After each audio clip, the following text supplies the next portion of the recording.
Ovaj otvorena lista, ja vam garantujem, 80% sadašnjih partijskih poslanika neće biti u novom sazivu parlamenta, nego će narod birati stručne, profesionalne i moralne ljude, a oni će se truditi da opravdaju poverenje građana koji su ih zaokružili na prethodnom. Neće poltronisati više svojim liderima.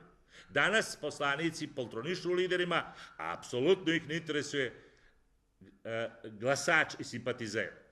Dakle, sudije Ustavnog suda su odradile jednu vrlo prljav posao, ali nije ni to čudo. Oni su partijski vojnici. Ovakav zakon, dosadašnji, je dao toliku moć Đukanoviću da on je bez problema pravio iz godine u godinu privatnu državu. I danas mi imamo zastiđe i od sudske, i od tužilačke, i od policijske institucije. Dakle, to je sve privatno. Tamo su sve kadrovi DPS-a, visoki funkcioneri. Zalutaju neki od ovih njihovih partnera da ih nagrade. Najveće zastiđe i silom se pokazalo da lider na listi u Cetinje, gospodin Bogdanović, u trgovini postane ministar.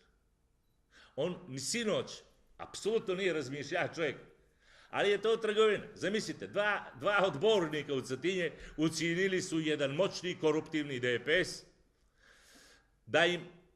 da izaberu drugoga gradonačelnika. Ali trgovina, mora da je tu bilo i novca, bilo je tu još sigurno u korupciji, naša je korupcija takva, začinjena, i imamo ga na silu na sramotu. Čovjek ni sanja nije. I seli se čovjek. Nije nam jasno to da se čovjek seli. To je taj proizvod ovakvog zakona o izboru odbornika i poslanika i pravi se cirkus. A naš parlament, upravo zbog toga što su to partijski vojnici, poprima sve obrise pozorišta.